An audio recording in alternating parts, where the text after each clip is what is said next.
The untouchable True School Sports Empire proudly presents something the boxing game's been missing, and y'all know the rest, man. I don't even gotta say the rest. Y'all know the intro already. But listen, man, 90 days of boxing, day 44 here on True School Sports. I'm at the airport. I got a little bit of time to kill, so I figured I'd kill some of it by talking some boxing with you guys. Just for the sake of this live, guys, I had a great time at the fights last night. I really enjoyed Otabek Komatov versus Raymond Ford. It was one of the best fights I ever went to, but just for the sake of giving you guys a quality live, I'm not going to really talk too much or at all about Ford versus Komatov today, because normally when I do my aftermath lives, it's always 48 hours after the fight.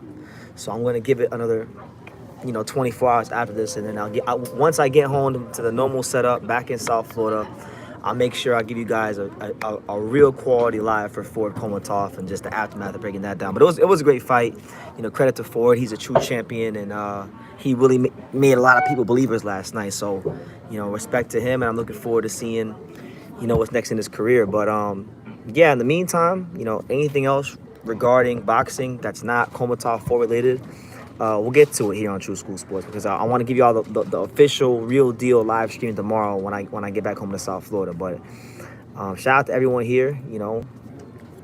Upstate New York, man, it's crazy. There's not a whole lot here in upstate New York. It was quite a mission last night to get an Uber. It was quite a mission to get an Uber from the casino. It was crazy, but I did it somehow. So. Bipolar Boxing, shout out to him. He says, I was looking for you last night. Upstate New York was happy to have you.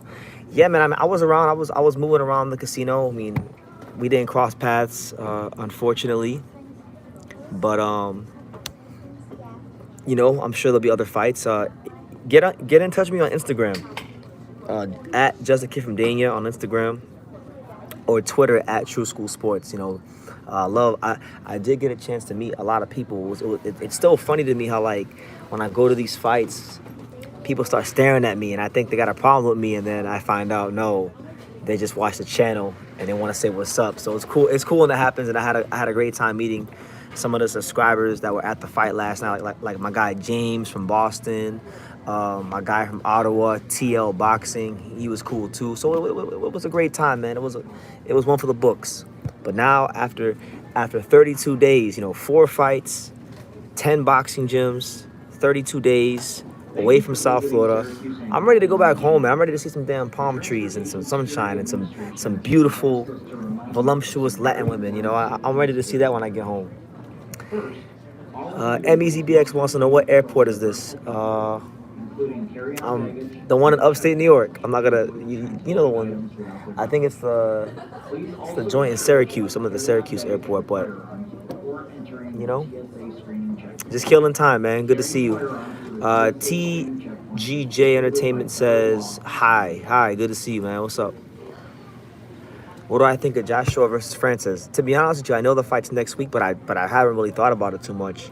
It's not a fight that I really like over the moon about. I feel like Anthony Joshua should be fighting Phil Hergovich, who's the IBF mandatory for the belt, but he want to fight Francis and grab some cash and do all that. So it'll be a good fight. We know Francis can punch. Francis is a freak athlete. Anthony Joshua is not known for like durability and his chin, so I think it's a fight he's got to be on his P's and Q's about. What do you think about Francis versus Joshua? And as far as other stuff in boxing, I saw that Jake Paul knocked out some can last night in Puerto Rico, and after he knocked out the can, he pretty much said that, Canelo, I want you. Canelo, I want smoke with you. And he said that he's representing Puerto Rico. So if Jake Paul is representing Puerto Rico, then that means that Canelo versus Jake Paul is the biggest Puerto Rico versus Mexico fight in boxing. And that's a harsh truth that y'all gonna have to live with. That there's no Puerto Rico versus Mexico fight in boxing that could do the kind of numbers that Jake Paul and Canelo could do. So yeah, he said he's representing for Puerto Rican. So make of that what you will. Did you see the Brian Norman fight? He got dropped before the fight, got stopped on cuts. Yeah, I saw it. I actually thought I was leaning more towards Janelson Figueroa winning the fight, because I felt like based on what I saw in Brian Norman's last fight and just other fights as I watched, I thought his defense was a little bit leaky, and I thought that he was susceptible to a good experienced fighter, like a counterpuncher, and Figueroa caught him, and Figueroa did his thing. But yeah, it's unfortunate the fight got stopped on cuts. I think it was shaping up to be a great fight, a really good matchup, and Brian Norman, to me, honestly, I think Top Rank has to be very careful of Brian Norman. Like, he's physically strong, but he's still extremely raw. And I think, honestly, if one misstep in the matchmaking department, and he's a loss waiting to happen, honestly.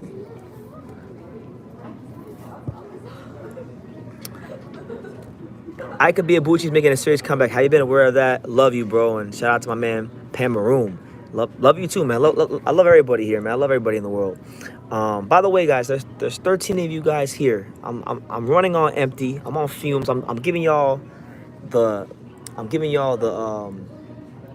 alive when I only have a lot in the tank left. So smash that like button, man. I'm holding true to my word. 44 days into 90 days of boxing. Tomorrow will officially mark.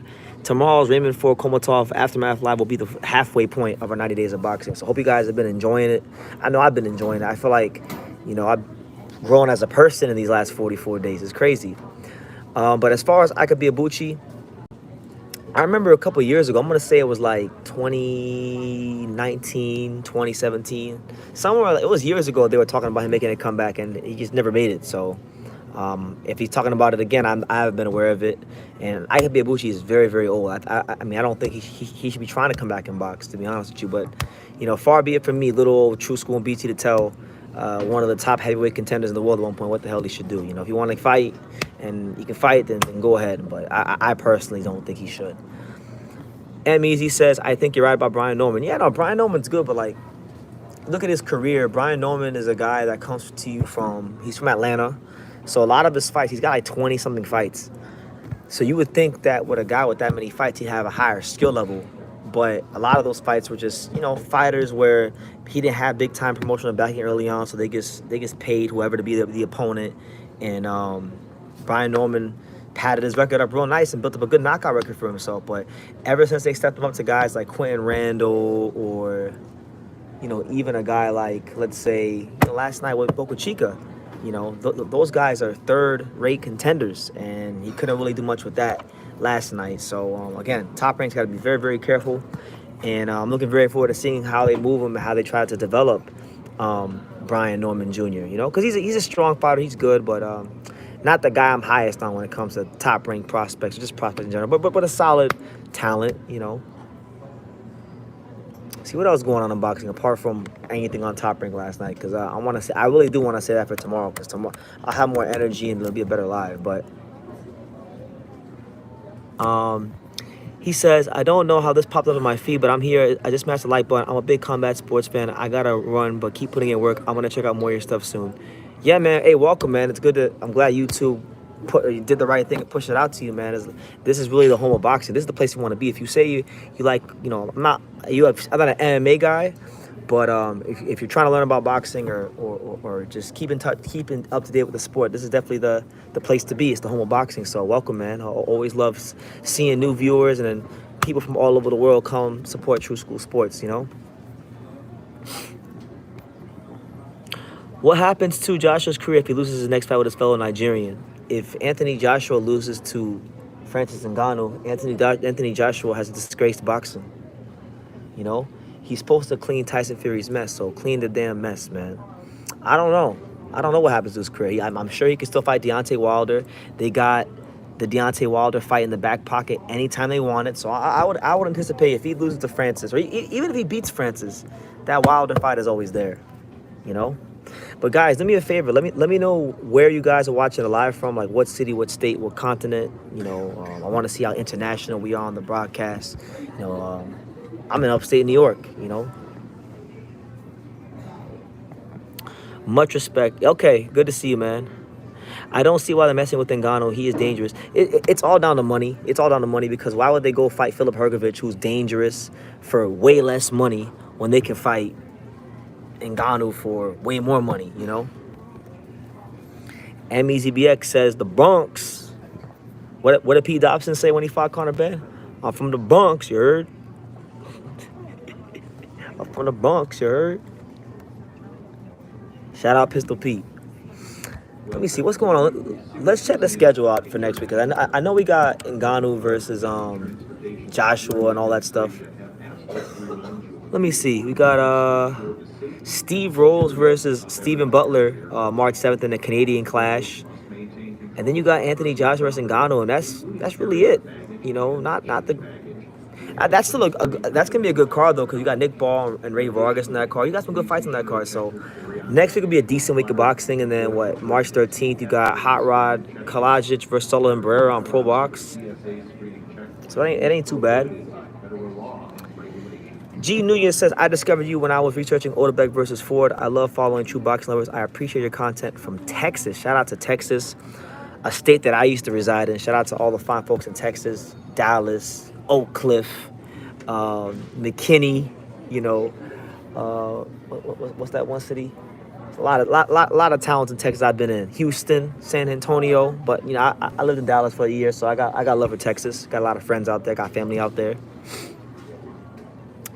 Are you covering the Olympics to see who's next in boxing? I'm definitely gonna keep my eye on it. I'm not gonna go to France to cover it, but I'm gonna keep my eye on it. But I'm looking forward to it. I'm looking forward to seeing the Olympics and seeing how, you know, our Team USA does. You know, I got very high hopes that either Jamal Harvey or maybe Raheem Gonzalez, if he qualifies, can be the guys that end this ridiculous gold medal drop for the States. It's been way too damn long. I gotta watch Kevin Lee Sahado fight, man. I've been hearing about him so much. I hear great things about him, but I guess I'll get my first impression of him. Who are your favorite boxers currently? Right now, I mean, I like. Roman Gonzalez is still active, so that's my favorite fighter in history. Roman Gonzalez, Terrence Crawford, Artur Beterbiev, Angelo Leo, Eric Landers Jr., my guys, Lorenzo Medina. Who else? I like Tim Tszyu a lot. Otar Aronosian. I like, I guess after last night, I gotta say Raymond Ford, right? Raymond Ford went in there and he fought his ass off. Philip Hergovich. I like AJ. I like a lot of fighters from a lot of different places. I like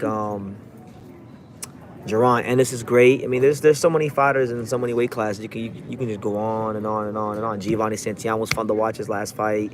Naya Inoue, Kenshiro, Jin Suzaki. A lot of Japanese fighters. I like a lot of Japanese fighters. So it's a lot. Chief Keef, shout out to Old Block. What was that one song with Chief Keef and Lil Reese back in the day? At the top, it's just us. Shout out to Sosa. How much longer do you expect before Canelo announces an opponent? However long he wants, man. I think people are just gonna wait for Canelo, that announcement. I don't know. They're saying now that apparently Rick Glazer was wrong, and I guess according to Rick, that there was negotiations for Canelo versus who was it? Canelo and Eddie Hearn, you know, for Berlanga or whatever, and he said that Eddie Hearn disrespected Canelo in the negotiations. So that's why now all the reports coming out that PBC is gonna do something with Canelo and Munguia. So we'll see how it goes, man. But I'm not really too bothered about who or when he announces a fight. How many boxers do you think are saucing in the sport, and do the governing bodies care? It's a great question. I think at the championship level, I would say 90 to 95% of fighters are on something, because what winds up happening is these governing bodies or the testing organizations, they can sometimes be bought out. Honestly, they can be bought out, and I genuinely feel like even if they do get strict, the testing is there's so many chemists, like, you know, you guys know the names, the guys like Memo Heredia and Conti, and these guys that know how to make things that are undetectable. So even when they update the testing, they can just make something else that, you know, find a new way to beat the test. So there's always going to be, as long as there's millions and millions of dollars and fame and glory on the line, there's always going to be, like, I think, a bit of foul play in guys trying to get a competitive edge in the sport. So it's a sad state of affairs, but that's just the reality. You know, I used to get sad about it, but I just kind of accepted it for what it is, and you just kind of deal with it, you know. But it's a lot of guys. I mean, it's a lot. I'm not trying to troll you, but did you mention that Odebek had a knee injury? If you did, I totally forgot. It was brought up near the end of the fight by ESPN. No, I never once mentioned it, but I can tell you that from all the times I ever seen him spar and train at Warriors Gym in South Florida, he always had that knee brace on his right knee. I didn't think it was going to become such a big issue in the fight, but I'm not here to make excuses, or even I don't even want to talk about it too much because I don't want to take an ounce of credit away from Raymond Ford, because again, you know, we'll get into it tomorrow, but I just want to let that man have his win because he earned it. Awesome coverage on the fights. Yeah, it was great. I was thrilled to be there. I can't wait till tomorrow when I have more energy and I have more time to process what happens and we do the official Aftermath Live. I might even wind up having some of Raymond Ford's coaches come on because they did say they wanted to come on to the live when I do one to cover to recap their fight and the aftermath of it all and things like that. So don't be surprised if you see Coach Anthony and Coach Reg, you know, pop up in the next live. Yeah, I'm at the airport. Yeah, they said Odebek had a torn ACL. Yeah. It is what it is, man. It's part of the game, man. You know, things aren't gonna always go your way. It's unfortunate because my prediction, and I really don't want to talk too much about it, but you know, he was so close, but you know, so far. Please contact It Is What It Is and be their boxing analysis, as Maze and Cam would probably love to have you on their. You're saying I should talk Mace and Cameron. That's funny, man. I was a big Mace fan. Fun fact about me, Mace, the first rap album I ever bought when I was a kid on CD was Mace Welcome Back. So I would love to talk to Mace and Cameron about boxing. Maybe I should do that. What do you guys think? And is there anybody in the chat that can help me do that? You know, I may do a community post on this. What do you guys think? Because a lot of people always want to see me collab with other like content creators. Who are some content creators, not just in boxing, but just like in the sports talk sphere, that y'all want to see me collab with? I'm open to anything. I just want to see what you guys think. I want to see what answers get the most, and then we'll see what we can do. I really, one of my dreams, honestly, just for the opportunity, I would love to get on the Mike Tyson podcast one day. That's like a big ambition of mine, just to sit there and talk boxing with Mike and shoot the shit with him.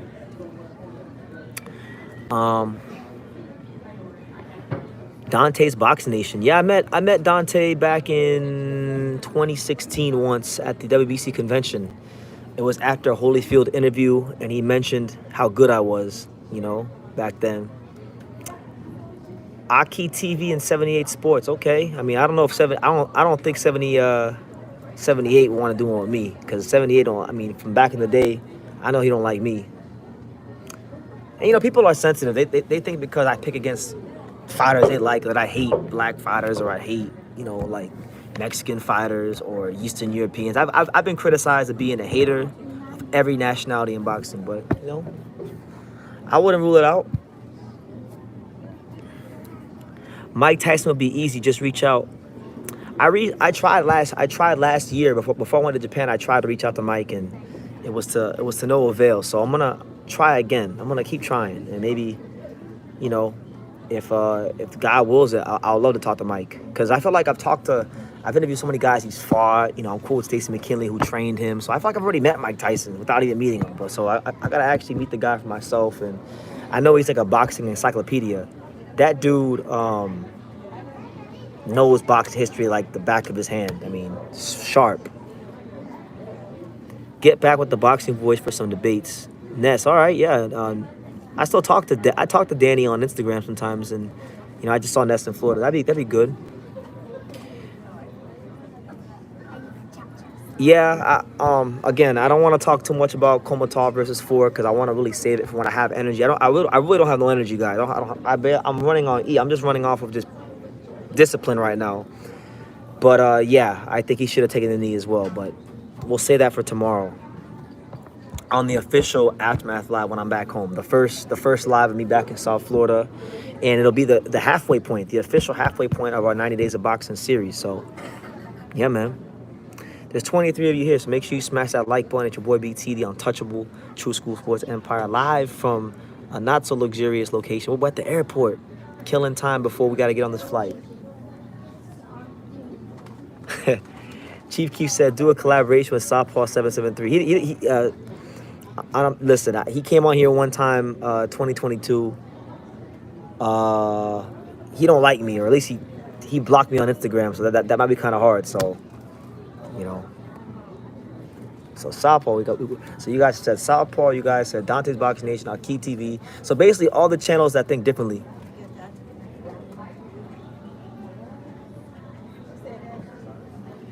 "1988 Eagles fan says it's the biggest hater." Yeah, man. Hey, if I'm gonna be a hater, I'm glad I'm the number one. I'm glad I'm the biggest one. You know, it's good to be number one at something.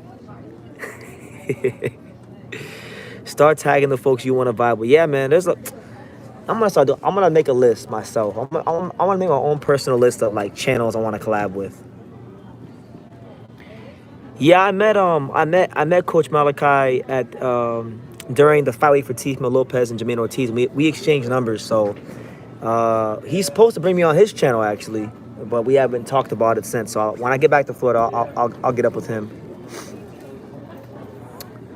Have you heard anything about Virgil fighting? I think Golden Boy dropped the ball. They should have put him straight back in the ring after 2 minutes of work. He's an important consideration at 154. I have heard not a damn thing about Virgil 54, but I anticipate that with Golden Boy's recent signing of Charles Conwell, that's going to be a fight they look to make, because Conwell is number 1 in the WBC. And Virgil, I think, is number 6. So if they want to get Virgil into world title contention and for a title fight, then naturally the progression is going to have to be a Charles Conwell fight. You feel me? You guys see it, man. This is like the go-to snack right here. If y'all ever want to, if y'all ever see me at a fight, or just at the airport or anything, if y'all ever want to bring me a snack, bring me some Cheez-Its, man. The white cheddar Cheez-Its, the best Cheez-Its in the game. Not the yellow joints, but the white cheddar ones, That's what we're running on right now. Cheddar Cheez-Its and water, The airport True School special.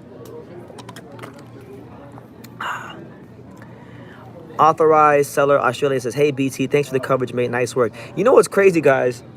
I didn't even have a press pass for the fight. I didn't even apply for a press credential to the Raymond Ford Komatov fight. But the thing is, and I've just recently learned this over the last year. There's some venues in boxing that are so small and so intimate, you don't even need a press pass. You don't even need a press pass. You can just go there as a fan, chill out, enjoy the fights, cheer, have fun, not to be so stoic and professional press row. And then when the fight's done, boom, you just walk around and do your thing and run into the fighters. And I did pretty good work last night for not having a press pass, so. Did something happen between Shakur Stevenson and Honorable Barbosa Jr.? I don't know what happened between them. I just been seeing them going back and forth on Twitter all day. Barbosa's been calling him out, and Shakur saying that he brings nothing to the table for him to fight. So I don't know if anything's happened specifically, but I've just seen the back and forths. I wonder if Arnold Barbosa Jr. is on standby for Haney if Garcia flames out. Oh, he's definitely on standby. He said it. I was watching an interview recently with him and Robert Garcia's niece, K.O. Christie. Shout out to her. She's doing great work right now. Upcoming channel. He said in one of her interviews that, like, pretty much he's on standby, He's on call. But shout out to everyone here, man. I'm always appreciative when I do these little impromptu lives and people show up, because sometimes I think, like, I'm going to do these and nobody's going to show up. But you guys are here giving me that good feedback, keeping me awake, keeping me sharp, helping me out. Like, I'm helping you guys out. We're talking boxing. And y'all helping me out kill some time, because, man, these airports, time just goes by so slow,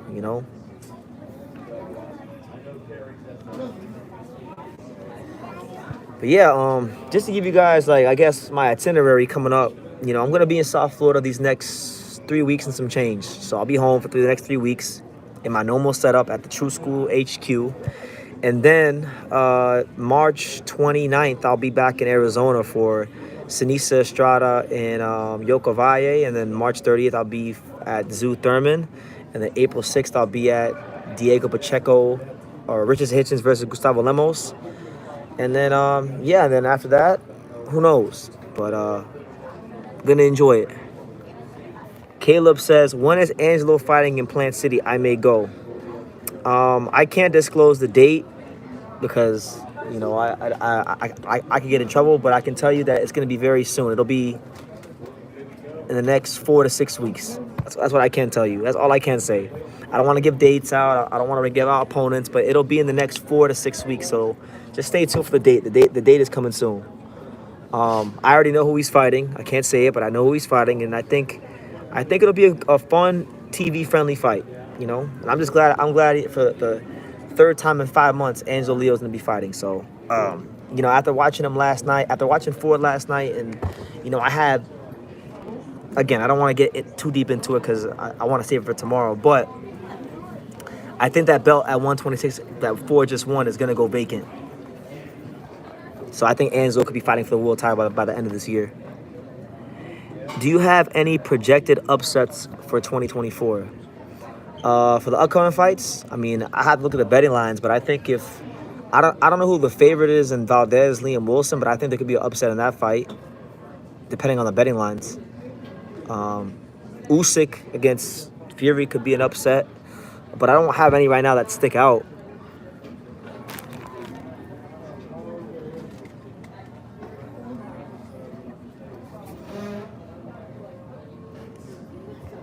I'm trying to think of what's like the next fight. Apart from Angelo. I mean, I'm really excited for Angelo's fight in April because, you know, I literally, you know, spent a lot of time with him in Vegas when I was there.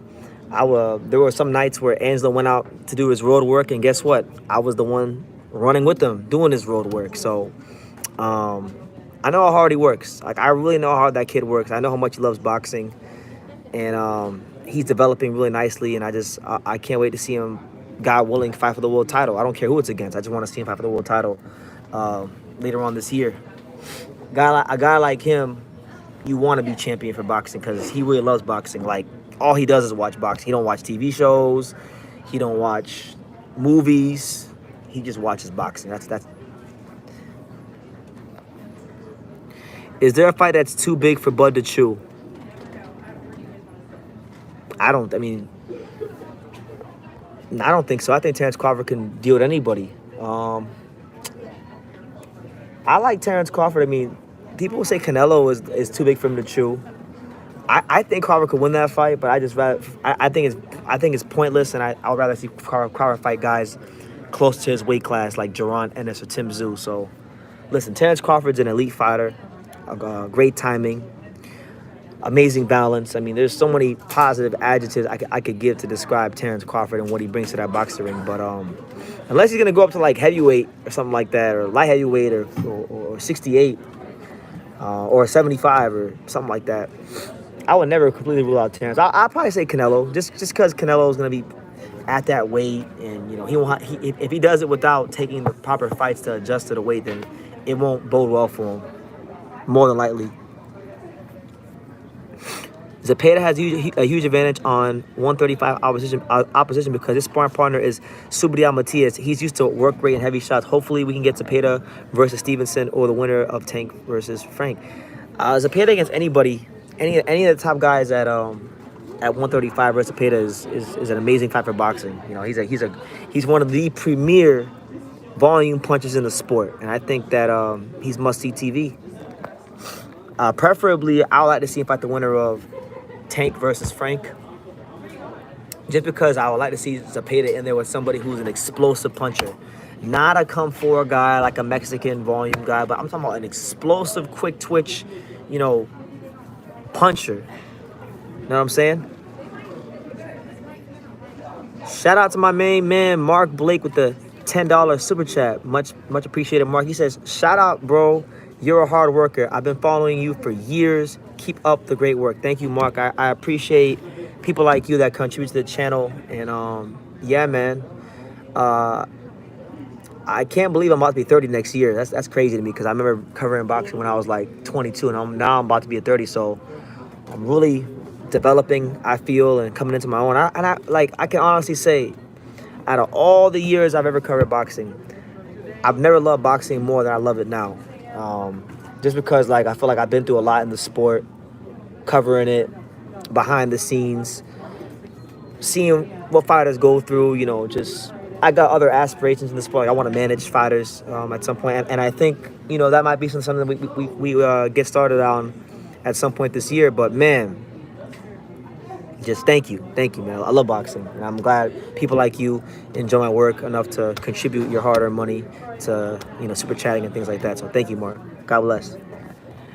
1988 Eagles fan says, personally, I like to see you collaborate with my boy, my Philly brother T Street. Call it North versus South. Hey, you know what? Me and T Street, I wouldn't say we're not like extremely close, but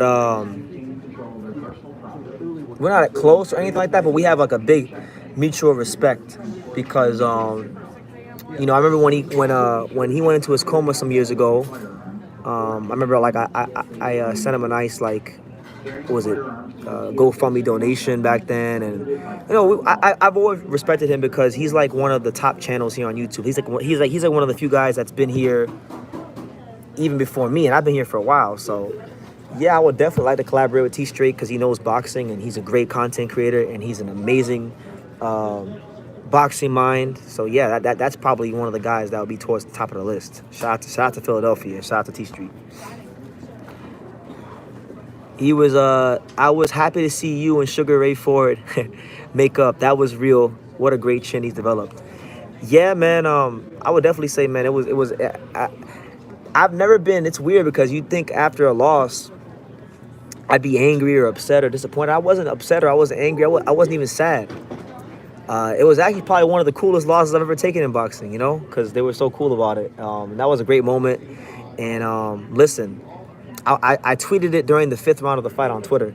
I said that no matter what, I said on Twitter that I've had a lot to say about Raymond Ford going into the fight, but Raymond Ford has shown me already in these first 6 rounds that he's a fighting MFer, and so he deserves all the respect. He says, and DSB coach, shout out to him. He says, damn, BT had me nervous. Shout out to Ford. You literally promoted that fight. I did. I'm not gonna lie to you, I did. Because when everybody here was talking about Canelo and kind of dick riding him and Benavidez, crying about Benavidez, talking about a better be a Bivol fight that hasn't even been formally announced yet, talking about what Tank and Ryan are doing and Devin and Ryan and all this nonsense. I was like, look, man, y'all need to watch Odebek versus Ford. That was the fight I told you guys from like November. That was the fight I was the most excited about in boxing. And guess what? Apparently, I have great discernment because look how great it turned out. If everyone in boxing would have just watched my videos and tuned into Ford Komatov and given it some proper push, then they would have been all right,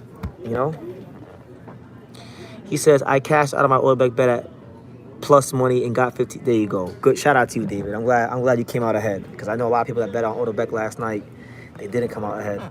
And it is what it is, man. That live tomorrow is going to be great when I have energy. We're just chilling. We're just chilling right now at the airport, eating Cheez-Its, living that,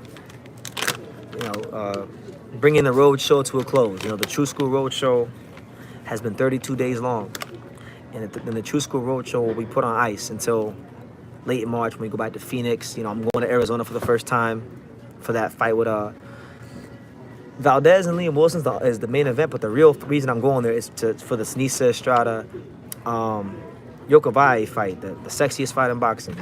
We going to that, because I've been a big Sinisa Estrada fan before she was even signed to Golden Boy, since she was like 9-0.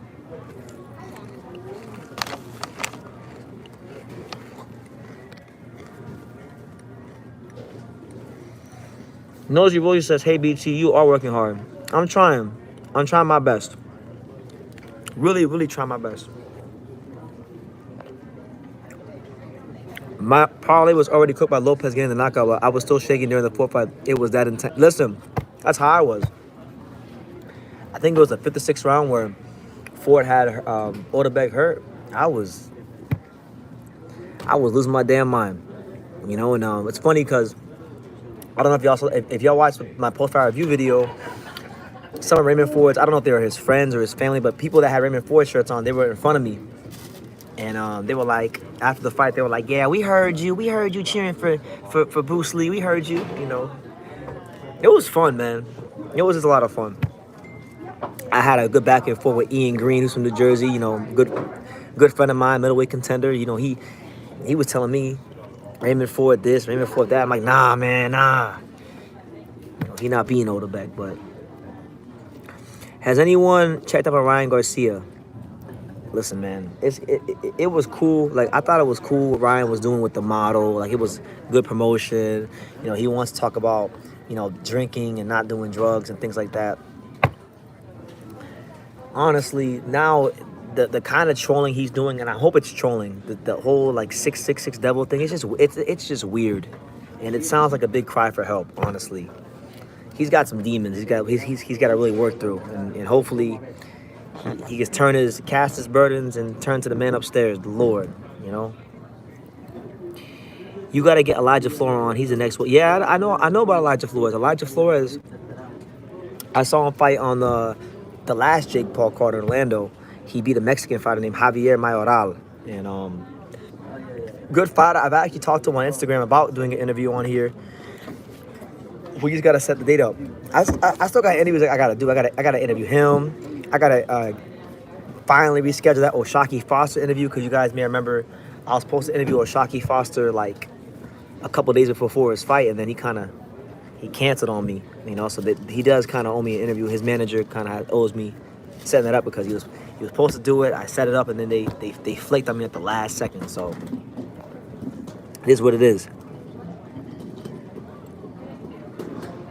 Bro, you need to eat your crow. I already ate my crow. Did you not watch the 16-minute post-fight review video I did? Did you not see me literally go? I literally went up to Raymond Ford before he even got to his family to celebrate with them. Ate my crow in front of Raymond Ford. What do you want? Like, I'm not going to go live and talk about it right now because I have no energy, and that's just not how I do things here on True School Sports. If you really if you pay attention to how I do things, when there's a major fight on a Saturday, I don't talk about it I don't do an official live for it till the Monday, 2 days after the fight. And those are the official Aftermath lives. So, yeah, like, I'm not going to change it up just because you want it right now. We stick to formula. We stick to the game plan here on True School Sports. Eddie wasn't available for interviews last night. I didn't see him. Like, when I saw Ford, Eddie wasn't there. The only time I saw Eddie was when, just before Ford came out, Eddie was walking to the ring with Raymond Ford's team to sit in his seat ringside. But other than that, I didn't even see Eddie last night, so I couldn't tell you if he was available because I didn't see him. And I was at the Turning Stone Casino till like 4 or 5 in the morning.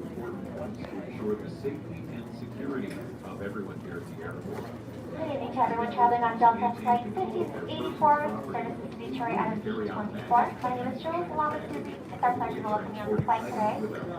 But yeah, we're here, the untouchable True School Sports Empire, making sure that my flight, you know, I'm on time for my flight. I still got like a good amount of time before I have to get on my flight, so we'll fill it out, man. We'll fill it out. If we keep getting good comments and good interaction, then we'll keep it going. But until then, you know, we just want to chill and talk that boxing. Let's check the news. Let's see what's going on in the news.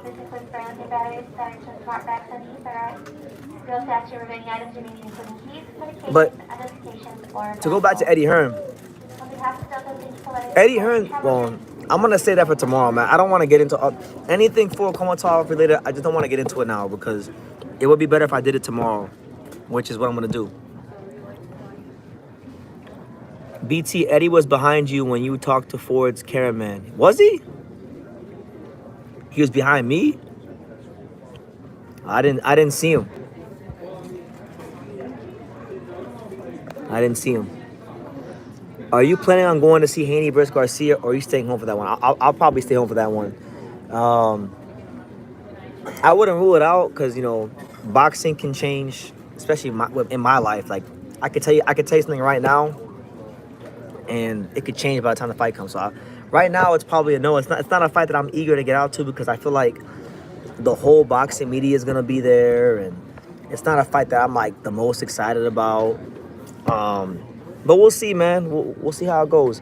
When that fight comes, it'll actually be the end of this 90 Days of Boxing series because the 90 Days of Boxing ends on April 9th. I think April 19th is the day it ends. So I might just literally go live for the fight at home and then take some time off.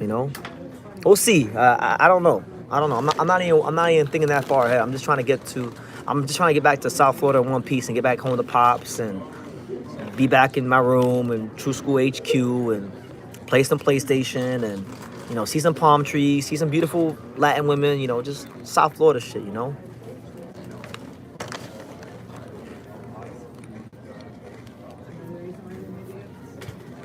BT versus Munguia on Prime. All hail His Excellency Al Heyman. That's good saying, man. Listen, if he pulls it off, you can't count him out. That's why even when I was talking about him, I said, look, this is happening now with Al Heyman, but I wouldn't count him out. He's a shrewd, smart, intelligent businessman. But there's a long way to go before we get to the finalization of a deal. So let's just see how it all plays out. It wasn't a breach of contract. It wasn't? Well, good. Personally, look, I don't care if the fight happens on PBC, Matchroom, Nickelodeon, Toon Disney. I just want to see good fights, man. So if Munguia Canelo's next, it's a good fight. Benavidez is at 75 now, so good. I'm glad Benavidez is at 175. Took him long enough.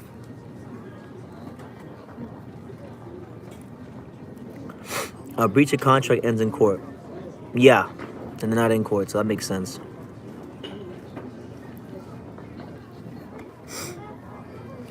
I was studying some of Riyad Miri's fight before the news broke of Anderson's legal troubles, and I think he's a good fighter. Okay, I still gotta go study him more. But man, right now, Jared Anderson, I don't even think Jared Anderson's got bigger fights to worry about right now than Riyad Miri. Did y'all see Jared Anderson on Instagram complaining? Is he complaining about? Do you see him complaining about the fact that ESPN brought up the fact that he got arrested, and he's like, bro, is y'all promoting me, cuz, or are y'all trying to hate on me? And then he was all mad. My thing is like, look, man, I get what he's saying, but bro, if you don't want them to talk about you getting in trouble, don't get in trouble. Like, don't go to jail. Don't do stupid shit.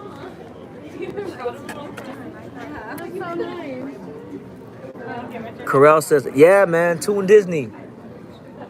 That was my show back in the day. I used to watch Gargoyles. This show, Gargoyles, on there. I used to watch that all the time. Jared Anderson was baiting. He was baiting the police for his YouTube channel. Yo, funny. True School Sports, what is next for Hergovich? Your guess is as good as mine. I think when I get back home to South Florida, I'm gonna find out because he's actually in Miami right now. So I'm gonna try to get up with him out there and go do an interview with him and hopefully get some more intel for you guys and get him to definitely tell the world what's going on, man. Because these guys don't want to fight Hergovich. They say everything but let's fight. They don't want no smoke with the Croatian sensation. They want to hide behind money and business, but the reality is they just don't think they can win. That's just the truth.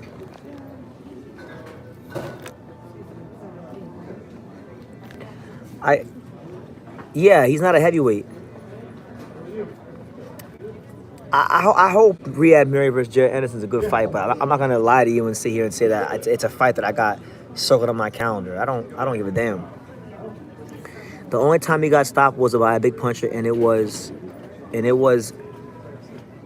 degree stoppage. You'll see what I'm talking about when you. Okay, for sure. I'll look into it. BT, can I school the chat? You can do whatever you want, champ. You don't need a green light from me. School him, champ. Is anyone else thinking the Panthers win this season? They won again last night, and BT will gain more. You know what? You brought it up, man. Come on. Since you brought it up, since you brought up the greatest show on ice since Disney on Ice, the best hockey team in the world, the pride of South Florida. One of the greatest hockey teams Because I'll be honest with you, I don't just think the Panthers are gonna win the Stanley Cup. I think they're gonna dominate the playoffs. Like I think they're going to literally go down as one of the all-time great teams in the history of the sport. Because that's the kind of talent that's on the team. That's the kind of like continuity that they got. You know, Barkov, Sam Reinhart, Kachuk, and it just goes on and on and on and on. It's an embarrassment of riches, the Florida Panthers. You got Bobrovsky playing elite level goaltending now, so it's beautiful, man. I really do enjoy it. I'm enjoying. I'm actually going to the Florida Panthers game March 9th. So I'll be there March 9th to support the best team in the league, the greatest show on ice since Disney on Ice, the soon-to-be 2024 Stanley Cup champions. It's coming home. The Stanley Cup is getting a tan in South Florida this year. But yes, 1988 Eagles. I'm gassed.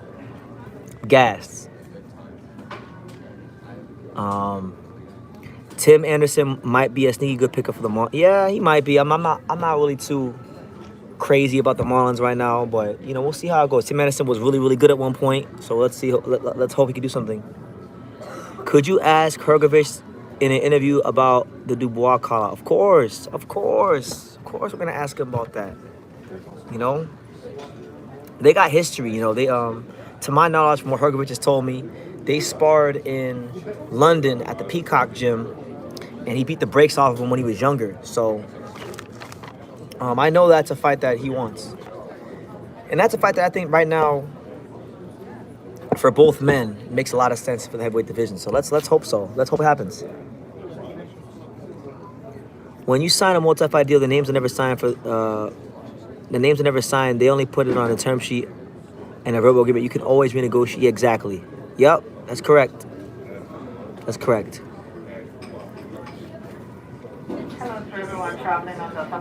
Who's the best Uzbek fighter? Not Odebek or Burger Chef? Burger Chef.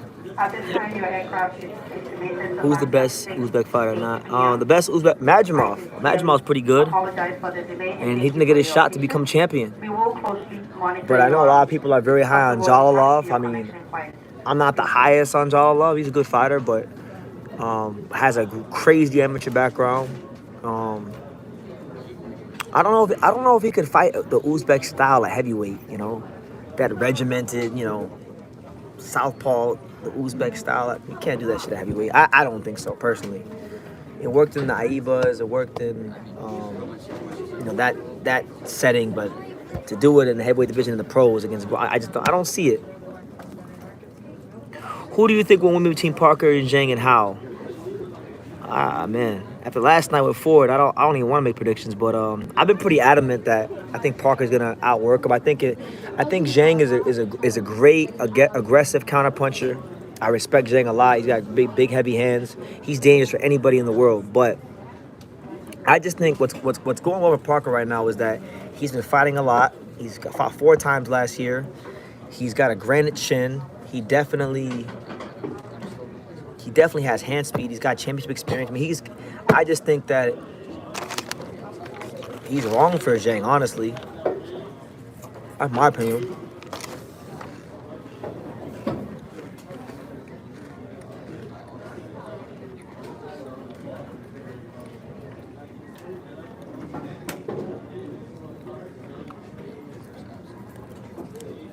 I give you big props to admit you were wrong about Ford. You got to. I gotta admit I was wrong. Look, listen, when I get fights right, I have my fun, but you gotta take your wins the same. We take your losses the same way you take your wins. So if he would have lost, of course I would have been talking and having fun and whatnot. But when I lose and I'm wrong, that's it, man. And plus, it was such a. If he would have won like in a boring fashion, then I would maybe I would have had a little bit to say. But he won that fight. Like, that was a movie. That was like, I felt so honored to just be in the crowd for that fight. Like, I go to so many fights. I've seen so many fights over the years that I forget about. And it's just so beautiful when you go to a fight and you see a guy, like, really give every last fiber of his being to win the world title. And then do it in a come from behind fashion. So how could you not humble yourself in the presence of such a great fight, you know? Both of them, like, Both of them.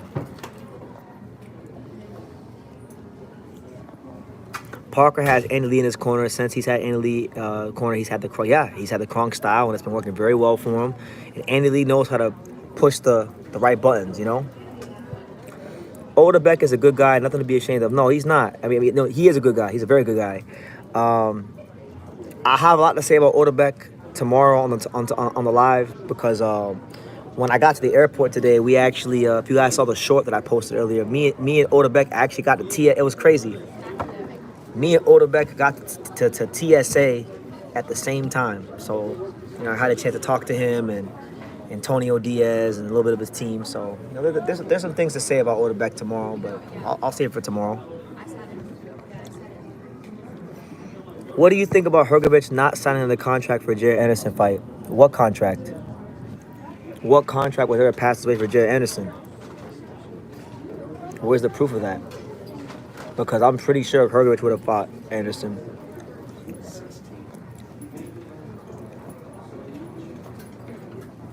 For some reason, he pulled out of the Kurbanov fight. Madrimov? I thought Kurbanov pulled out of the Madrimov fight. Madrimov pulled out of the fight, or was it Kurbanov? Because I could have sworn somebody told me yesterday it was Kurbanov. Odebeck, ACL injury. Yep. That's what they're saying. Bruce Lee is a great fighter. It was a dog-eat-dog fight. It really was. And again, if you're just going off of like, I want to say it for the live tomorrow. I got so much I want to say. It's not gonna come out the best right now. If I start getting deep into that fight right now, it's just not gonna be what it could be tomorrow when I'm back home and energized. And I also think because it was an easy fight for Hrgovic, an easy one. Anderson said on a story like a message signed contract. Nah, I don't believe that Hrgovic didn't want to fight him or didn't sign a contract. But and look, if Hrgovic didn't sign a contract, I would have to know what the terms of the contract were. And how could Jared Anderson send Hrgovic a contract when Hrgovic is the IBF mandatory? Shouldn't Keith Connolly and Hrgovic people be sending Jared Anderson a contract? Isn't that how that would work? That's what I think.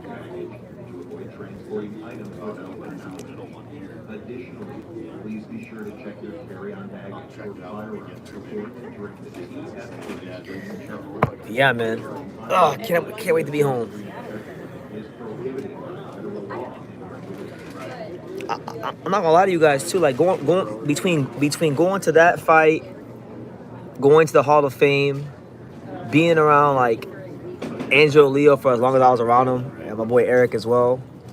When I get home, I gotta start training again. I gotta start, hitting the bag and just doing some training, just a little bit of training, just get a little bit more in shape. I ain't fat. I keep myself maintained, but gotta get a little bit better shape. Getting that itch. Do you agree with my last comment, BT? What's the comment? He stated, the money is hard to negotiate, which is why I was upfront with Canelo. So they mutually parted ways. Breach of contract will be Canelo fighting Charlo, expecting 30 and only getting 20. Yeah, I hear what you're saying. So he said the money is hard to negotiate, which is why. So they parted ways and now they're back together? Is that what you're saying too?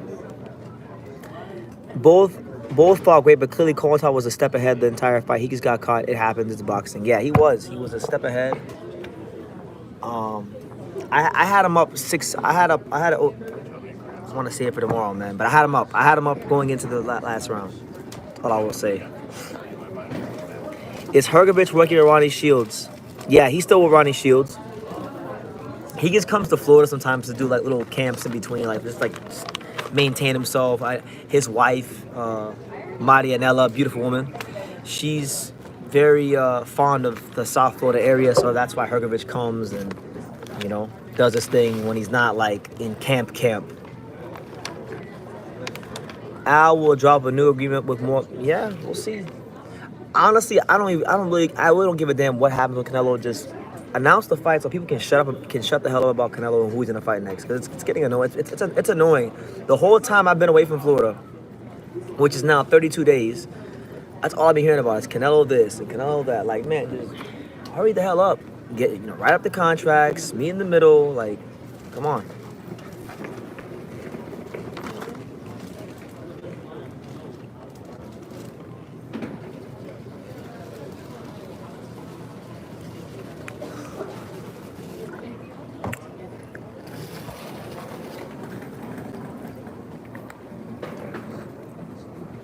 But yeah, shout out to everyone here.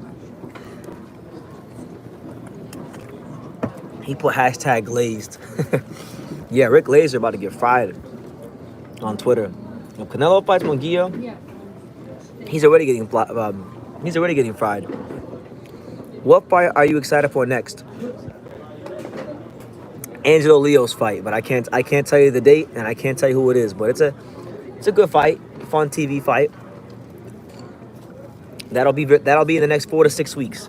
Angelo's next fight. But aside from Angelo, probably next week. I think Nick Ball versus Ray Vargas is a great fight. I'm so excited for the fight news about Hrgovic, and I'm waiting for a new fight announcement. And yeah. Hopefully he's still down there when I get back home. I'm sure he will be. So I'll try to hit him up, contact him, and see if we can get the interview in. Because I haven't seen my boy Hrgovic in person in a little bit of time. So it'd be nice to see him. When are you gonna land the ESPN gig? I'll be honest, like that's not really like anything I think about. Like everyone thinks about ESPN and BT. When are you gonna go to ESPN or Pro Box or this, that, and the third? My thing is this, like I really love what I do here on True School Sports, and I want to make True School Sports as big as I possibly can. So I'm enjoying it. I'm enjoying the growth of the channel. I'm enjoying like the stage of where I'm at now. So I'm not really too bothered about ESPN or any of these networks. If they come correct with the check, you know, I feel like if I'll be honest with you. You know what I think would be good for boxing, and I run it by you guys. You know what I think boxing should do, or just the network should do. They need to cut a big ass check. Like I'm talking like good money.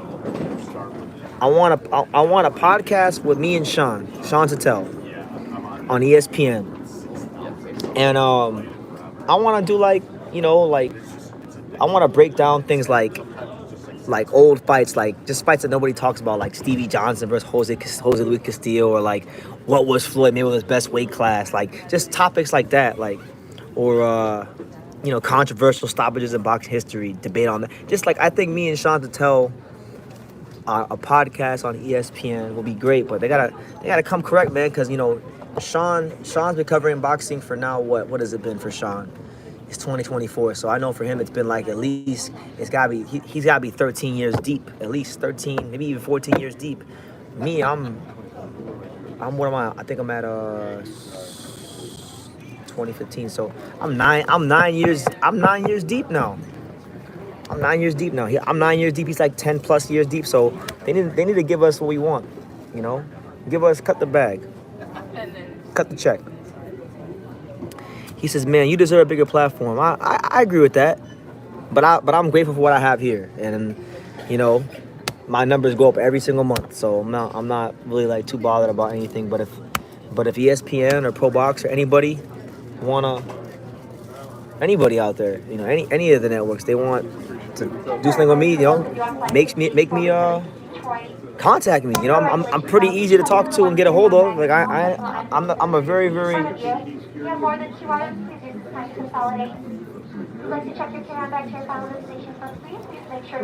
easy guy to talk to and get along with. Sean doesn't even cover boxing anymore. Yes, he does. He's taking a bit of a sabbatical, but he still covers boxing and he still loves boxing, and guess what? He picked Raymond for the win, so he still knows boxing because I didn't pick Raymond for the win.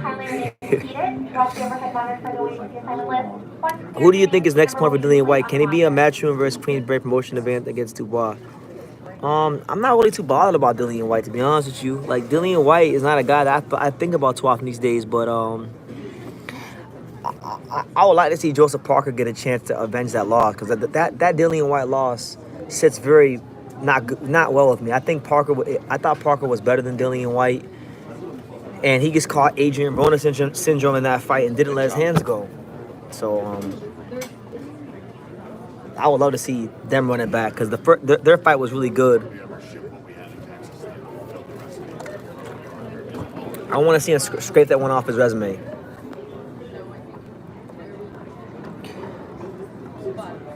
Why did Sean stop the Port Away pod in the lives on Fight Hype? That's not really anything I could disclose. That's his business.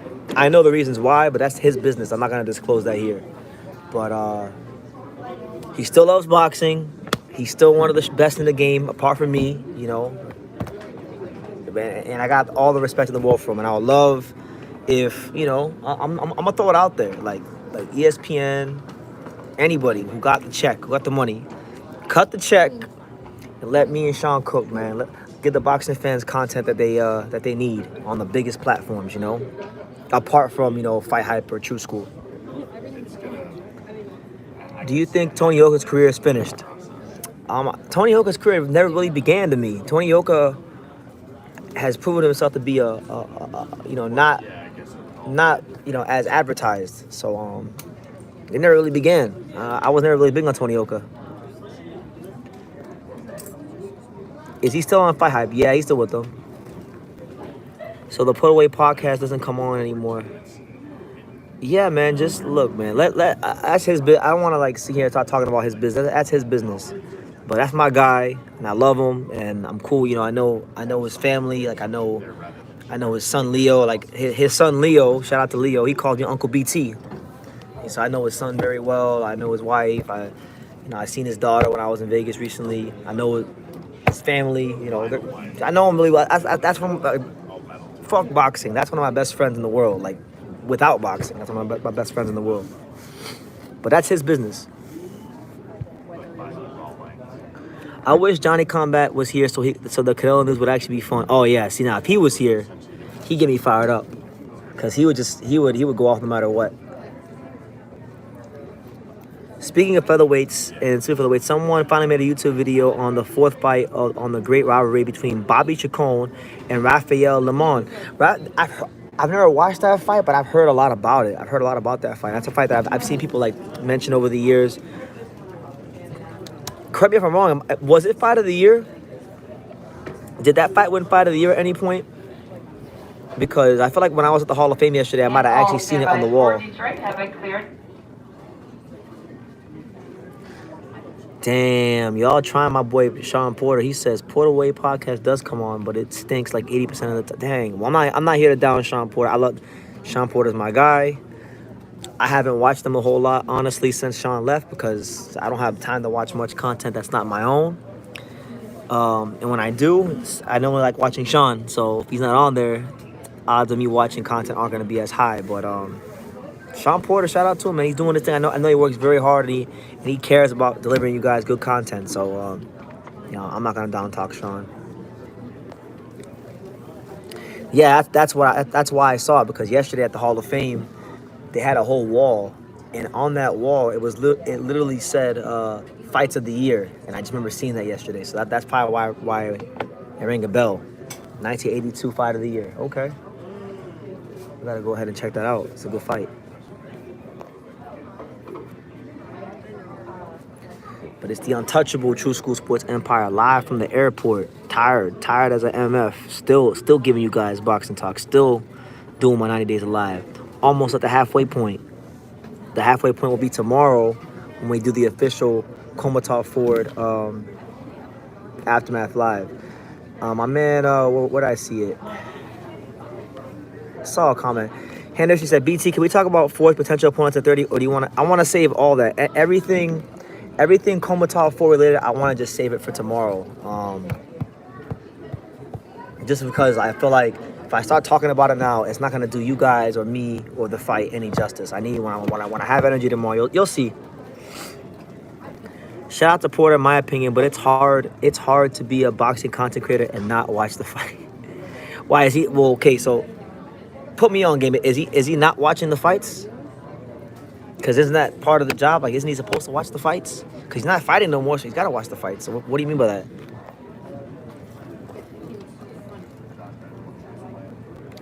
In Gotti TV, it says, it was great meeting you, Brennan. It's John from the airport. Not sure if it's true, but people saying Beck the Bully versus Morrell on the Canelo Munguia undercard.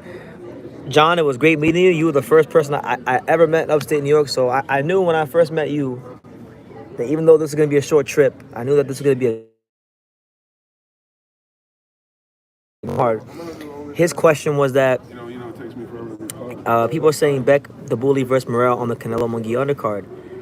Haven't heard anything about that, but Beck the Bully is a guy that was extremely highly touted at one point, and I think a fight between him and Morrell would be great. You know, Morrell can't seem to secure the big fights against Benavidez or Canelo or any of the guys that people want to see him fight.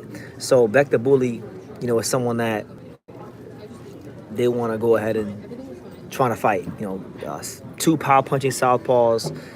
Was it Cuba versus Uzbekistan from two amateur boxing powerhouse countries? You can't beat it. It's a good fight.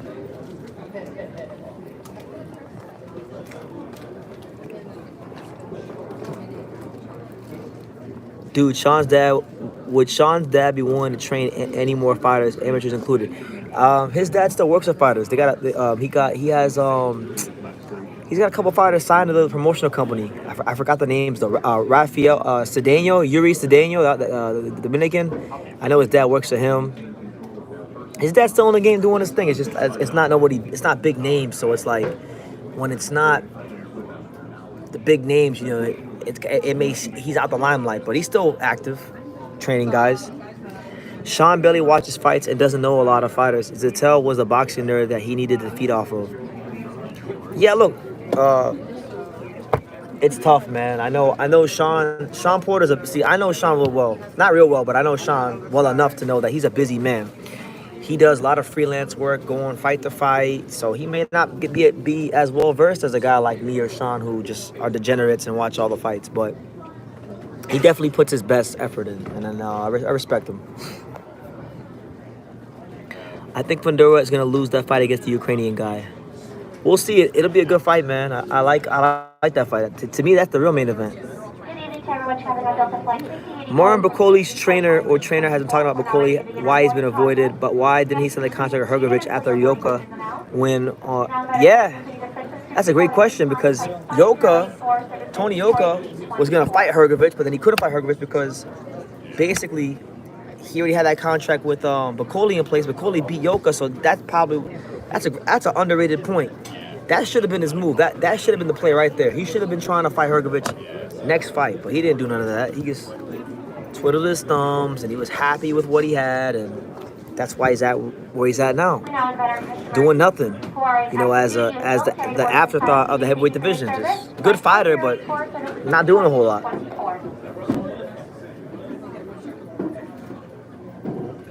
Very special thank you to our following customers. You're now welcome first class Delta 360 customers. Flight 5084, services to Detroit, 824.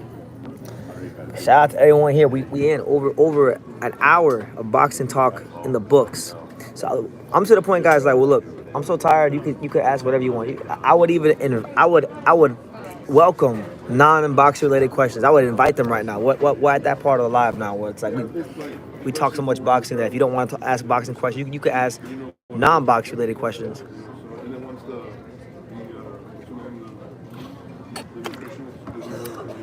13 rounds of boxing says, I seen you yesterday, bro. I was walking with my girl up at the lobby, and you walked right past me. I was gonna say something, but I didn't want to bother you. Nah, man, you should have definitely said hi to me, man. Listen, I want to make this point very known when I go to these fights.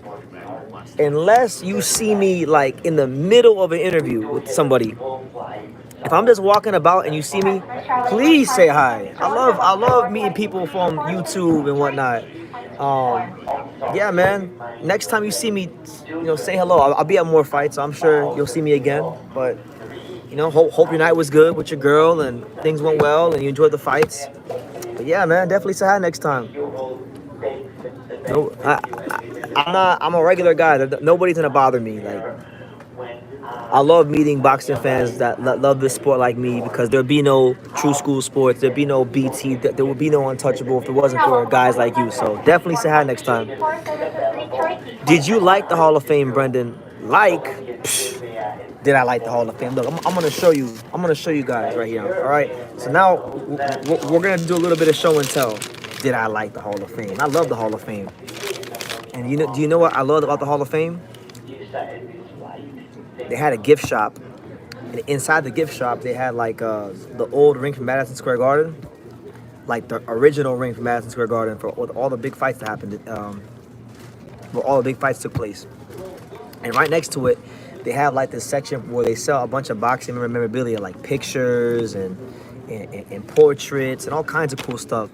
And some of it was actually affordable. They actually had a whole rack of like lesser popular fighters signed pictures. So they were selling pictures for like $25 each. And this is what I got yesterday. I wanted to show you guys. So this is what I got yesterday. Let me show you guys what I got yesterday. So look, at the gift shop they had and these are both gonna go on the wall when I get home. They had my man, the Magic Man, Marlon Starlin, you know, the real Magic Man. Autograph picture of him, I got that. Because I'm a huge Marlon Starlin fan. I started watching Marlon Starlin in 2021 to study his career. And I became a huge fan watching him with this crazy high guard defense, you know. And then, it's crazy that I saw this because I just met this guy when I was in LA, but my man Michael Nunn. Michael second to none. One of the best, smoothest southpaws that ever lived. I got that too. So, they were like $25, man. I just saw them and got them. So yeah, I love the Hall of Fame. It was great. They had a lot of cool like artifacts, and it's not the biggest place in the world. I mean, you were right about that, but it's, for me, it's a must. Like for any boxing fan, just a one time in your life, you gotta go to the Boxing Hall of Fame in Canastota, New York. You know. And I'll tell you this, man. I was so excited. I had such a great time at the Hall of Fame by myself that I'm really considering coming back to Canastota in June for the Hall of Fame weekend because you know there's a lot of fighters that come to the Hall of Fame weekend. I've never been before. It's one of those events that happens every year in boxing that I just never been to that I want to go to. So this year they're gonna induct Ricky Hatton and Ivan Calderon and Diego Corrales and a couple other people as well. So yeah, man, I gotta start going to the Hall of Fame because you know I really believe in myself. Like I believe in myself like no tomorrow, and I genuinely believe that you know sometime down the line I'm gonna be in the Hall of Fame. That's what I believe. To the core of my bones, I'll be in the Boxing Hall of Fame. Chris Myatt said, man, that's great. Man, most people my age don't understand how big of a deal was that James Toney knocked out Michael Nunn. Oh, he was like a 7-1 or 8-1 underdog. You know, Michael Nunn was beating everybody up. Frank Tate, Sambu Colombe. He was beating the shit out of everyone. And he ran into old James Toney. That fight, like, to me, that was one of the fights that really and truthfully made James Toney what he was in boxing. He wouldn't have, and I couldn't recognize James Toney for being as great as he is if he didn't have a win like that against Michael Nunn in his hometown, you know? Big time stuff from a big time fighter. But you know, I met Michael Nunn. I met Michael Nunn at the Jojo Diaz Jesus Perez card when I was out there in LA.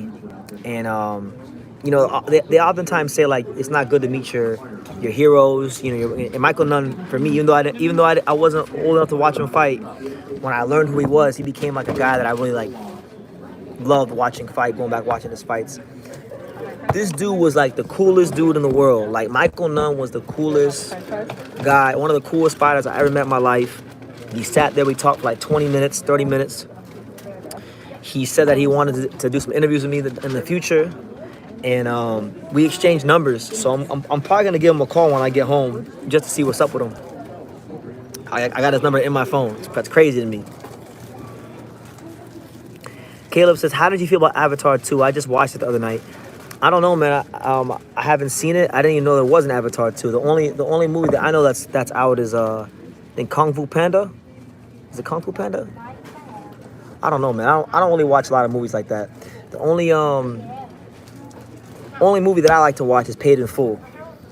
That's my favorite movie of all time. I've watched it like hundreds and hundreds of times.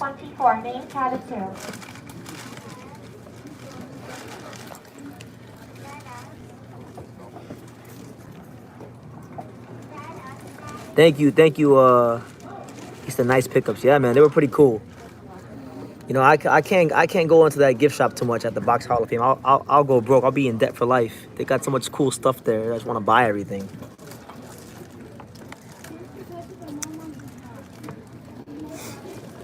Let's see. Got any questions? Can you imagine a hybrid cross mix between Jaron Ennis and Terrence Crawford, but as a heavyweight? That would be a pretty damn good fighter. Be an unbeatable fighter. That kind of fighter would be the most exciting fight in the history of boxing. A guy that big with those kind of skills who can box, can punch, and is mean. You'd have a guy that would sell 5 million pay-per-views. We have something like that.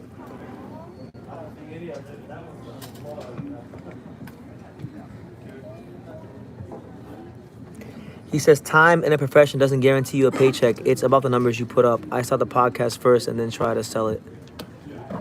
I got you. And I appreciate the feedback. But I mean, look, if you want to do that, right? When Sean Zattel got to if you want to talk numbers, when Sean Zattel got to Fight Hype, I believe Fight Hype was around like, I want to say 100,000 or 200,000 subscribers, and now they're like, what are they at now? Let's check. I know they're in the millions, but let's check. Because I know he had a big role to play in why they grew so much. A lot of the videos that did the biggest numbers on their channel, especially over the last 5 to 10 years that however long he's been there. Sean had a big role to play. So like, they went from like 100 to 200,000 to 1.6 million, and he's a big part of that, right? Now me, obviously, I don't have that level of numbers, but I started from 0, and I'm about to be at 73,000. A lot of people don't even do that. So if you take the numbers he put up and the numbers I put up independently myself, I think it's good enough. Plus, Sean knows a lot of fighters. I know a lot of fighters, so we could always get people on the show. It would be very, very good for boxing. MEZBX says, "Is the Thurman training camp near you in Pops?" It's in he trains in St. Petersburg, which is like in the Tampa area. So that's more like where Pro Box is. So like we're in South Florida. So just imagine a map. South Florida's here, and then like Thurman's like way over here somewhere. So that's like 3 hours west or so, 3 or 4 hours west where we live. It's crazy. I've never met Keith Thurman in real life. Never met him. Never interviewed him. Never met him. But might need to actually do that at some point. All these years covering boxing, we just never crossed paths.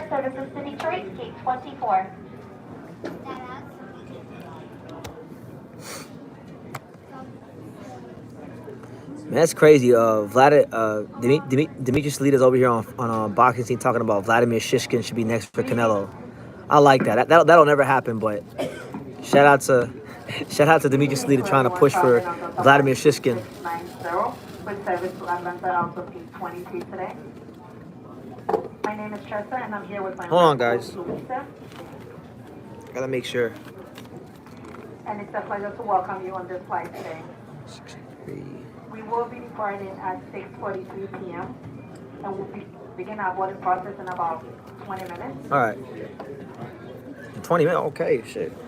We 20 minutes from boarding, so look, I got 20 minutes. I got 20 minutes till I board, apparently. So you guys shoot your questions away. We'll go 20 more minutes before I board. The untouchable. QC says, BT, what's happening? Hope everything is good with you. Shout out to the chat. Pops was lit last night, going strong for 5 hours. Have you ever seen City of God?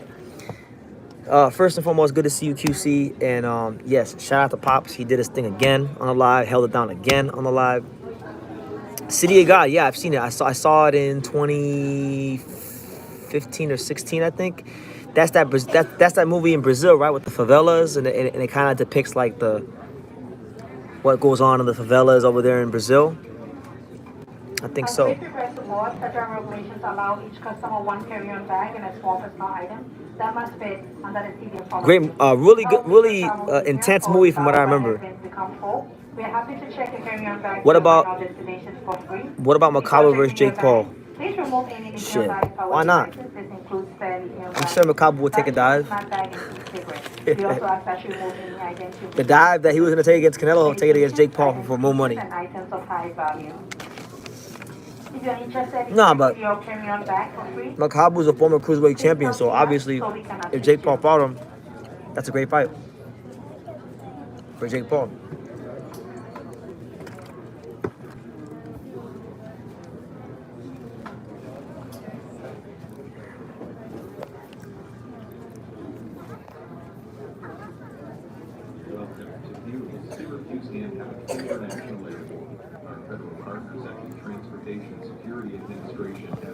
Yeah, what else we got, guys? What else we got? Moses Itama apparently switched trainers for his next fight. Apparently, Moses Itama is training with some British trainer named Alan Smith. So I don't know who that is. Safe flight champ. Quick question: who's your boxing heroes? Mine's are Alexis Arguello, Marvin Hagler, and St. Listen. Great question. My boxing heroes would be Bernard Hopkins, Roman Gonzalez, Riddick Bowe, and Salvador Sanchez. How about that? Those are my guys. Those are BT type of fighters. Those are my kind of fighters, you know? Great fighters. Mean fighters. Intelligent fighters, you know, precision punchers, guys that got that boxing skill that come to get you, you know. That's how most of them guys fight. Michael Nunn, another one. You know, Marlon. The guys I bought pictures of, Marlon Stone and Michael Nunn. Who do I got? Parker or Zhang? I've been very adamant about that fight. I like Joseph Parker a lot. I'm going with Joseph Parker. But everyone's like, nah, he not beating Zhang. We'll see. Really, I should be rooting for Zhang because Zhang, you know, Philip Hrgovic beat Zhang, even though you guys are gonna say he didn't. On paper, he beat Zhang. So the more Zhang wins, the better that makes Philip Hrgovic look. So, but now I got Parker in that fight. What about you guys? What is it? Let me see.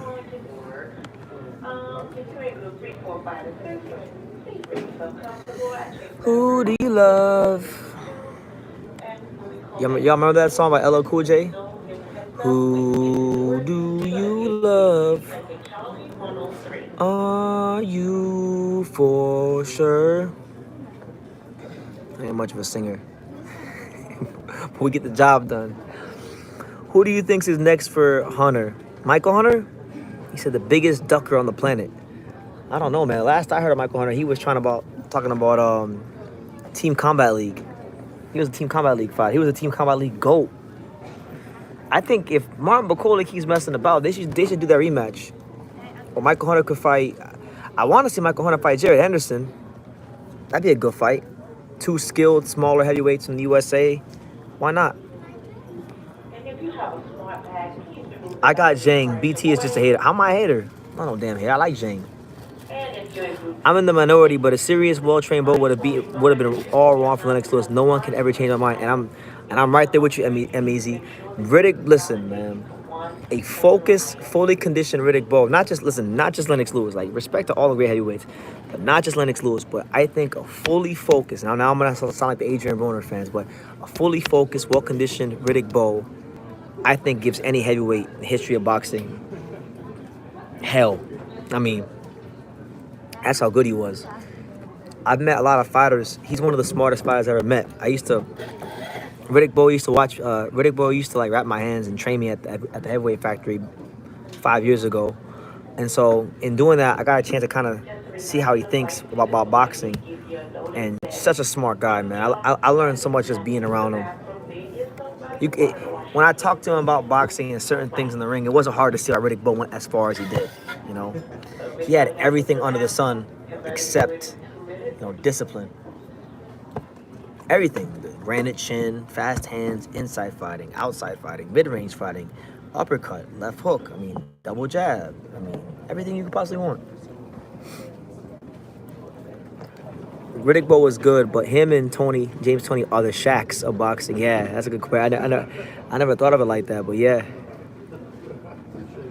Look what Bowe did with Holyfield compared to Lennox. Yeah, man. Shit. First fight, they put on the classic, but when it got to that third fight, even the second fight, I thought he won that one too. But the third fight, you know what happened in the third fight? And that was it. That was it for good old Holyfield.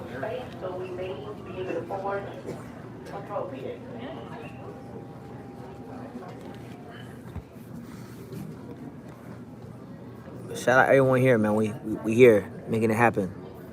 Giving y'all that world-class boxing talk on E. No, he didn't officially win the second Holyfield fight, Raw Dog, but I thought he won the second Holyfield fight. I thought he did.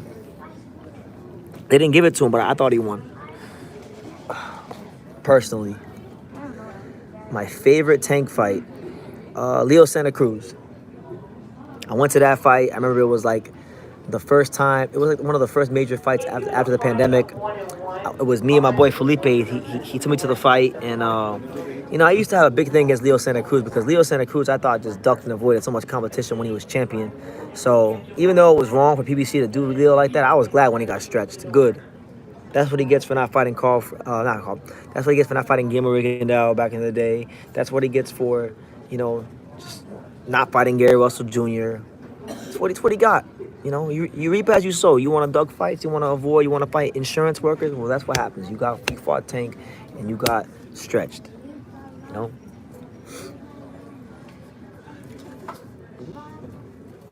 How about you guys? You guys have a favorite Tank fight?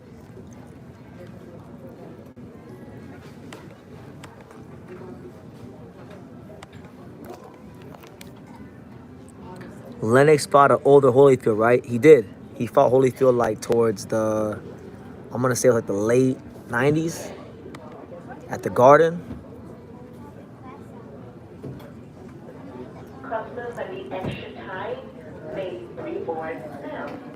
BT Tank versus Leo fight saved me. What do you mean? What do you mean?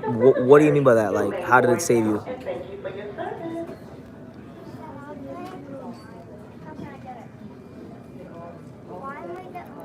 I used to watch basketball. Me too, man. In fact, I was worse than you. Not only did I used to watch basketball, I used to cover basketball. So maybe I was a little worse off than you. Basketball sucks now, honestly. I mean, there's still great talented players, but basketball hasn't been great for like a solid like 10 years now. 10, 15 years. BT, that's the only fight of Tank that makes me proud of him. Yeah, it's my favorite Tank fight too. Who won? You're welcome to board. Tank versus Leo was the first fight I watched by myself, like at a fight, like going to the fight, or what do you mean by that?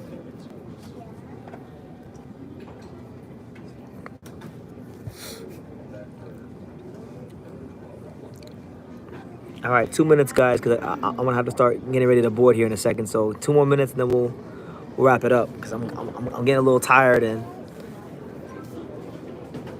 flight's gonna board soon. Halloween during COVID, sitting on my couch scrolling Twitter, and Floyd tweets, "Watch this fighter. I found the first free link," and that was it. That was all she wrote. And now you're here, and now I know you love boxing because you find yourself on my channel, the home of boxing. So I know you really love your boxing. Anybody who's here has to love boxing because this channel is only for people that love boxing.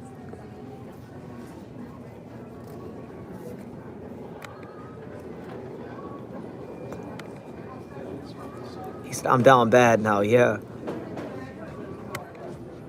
Yeah, me too. I'm down bad too. In more ways than one, you know? I don't watch any other sport. I can't say I watch hockey when I can, but that's about it. Baseball, but listen, guys. On that note, I'm gonna wrap it up because they're gonna start boarding this plane anytime soon. But thank you guys for tuning into the live. Tomorrow's Odebeck Ford Aftermath Live will be tomorrow, so definitely tune in for that. I'll have more energy. I'll be back home in South Florida, nice and well rested, with more time to process things, and I actually have some, some valuable like things that happened to me after the fight, from seeing Odebeck here at the airport, talking to Team Ford, because I sat down with Team Ford for a good amount of time after the fight at the food court, and we talked about upcoming things, and there's a lot to talk about tomorrow.